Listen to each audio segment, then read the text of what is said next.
आप देख रहे हैं LN न्यूज़। वक्फ संपत्ती मुसलमानाची नाही कोणाचे बापाची। मैं मोहम्मद शहाबुद्दीन सौदागर वक्फ मालमत्ता सुरक्षा प्रदेश में।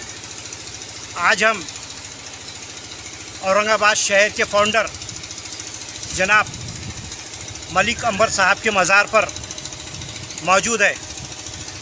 मैं जनाब मलिक अंबर साहब को सलाम अर्ज़ करता हूँ और साथ ही औरंगाबाद शहर के नागरिकों को इस जानिब तवज्जो दिलाना चाहता हूँ कि इस शहर के फाउंडर जनाब मलिक अंबर साहब की ख़बर के आसपास गंदगी का राज है। और आप ये देख रहे हैं कितनी यहाँ पर कचरों के ढेर के बीच में ये मज़ार है। जो शहर का बानी है उसके मज़ार की ये हालत है। आपको इस जानिब तवज्जो दिलाता हूँ कि यहाँ पर कुछ ख़बरें थी जिसको मिसमार करके ख़बरों के निशानात और ख़बरों के पत्थर आज भी ये बात की गवाही दे रहे कि यहाँ पर कब्रस्तान था।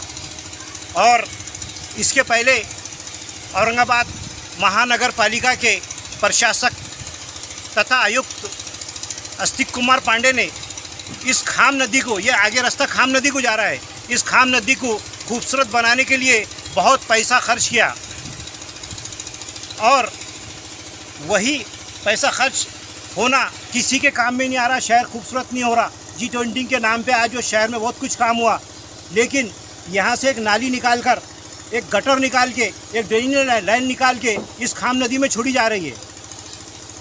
हम ज़िला कलेक्टर से, डिविज़नल कमिश्नर से और महानगर पालिका आयुक्त से पूछना चाहते हैं कि ये घाटी दवाखाने का डीन आखिर कर क्या रहा है।